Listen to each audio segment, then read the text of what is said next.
Então, pessoal, temos aqui uma questão que está associada à força centrípeta, né? Que é uma força resultante. E a gente pode falar que está atuando a força centrípeta porque a gente tem um corpo fazendo uma curva, tá bom?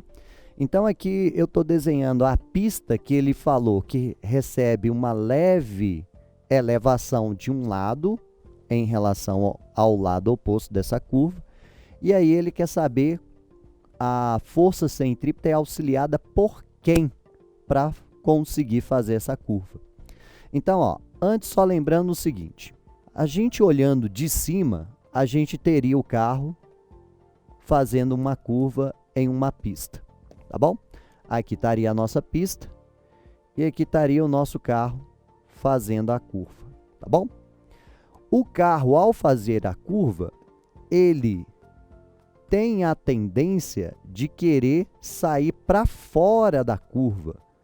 Então, existe uma força de atrito atuando em sentido oposto a essa tendência do deslizamento e apontando para o centro da trajetória dessa curva.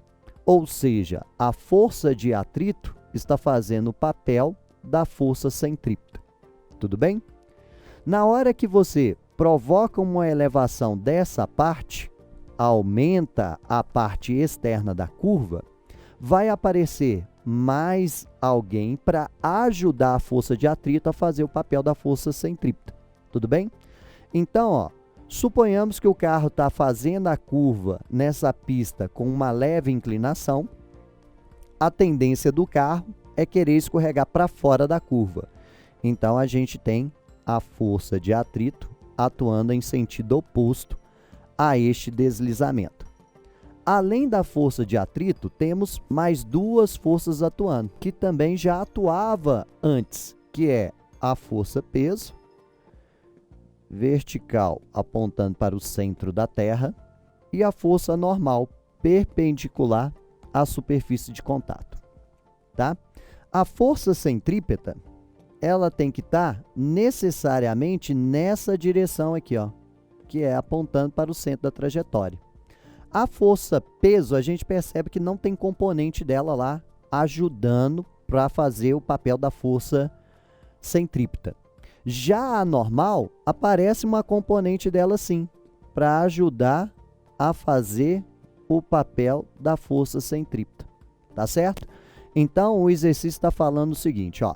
Em uma curva plana e horizontal, a força de atrito estático atua como a força centrípeta, como a gente disse aqui, permitindo que o veículo faça a curva em segurança. Porém, em uma curva bem projetada, com uma leve inclinação para dentro, ou seja, a parte externa é mais inclinada do que a interna.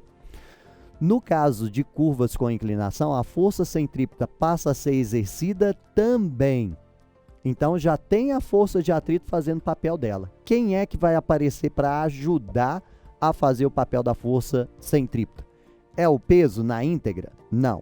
É a normal na íntegra? Não. É uma componente da normal. É exercida pela força de atrito cinético? Não. Se fosse força de atrito cinético, ele estaria escorregando para fora da pista. Por isso que ela não é a resposta. Por uma componente da peso, a peso ela nem pode ser decomposta na direção horizontal, porque ela está toda na vertical. Então, sobrou como resposta a letra E, por uma componente da normal, já que parte da normal vai auxiliar a fazer o papel da força centrípeta e a outra componente é para cancelar a força peso. Resposta, então, letra E.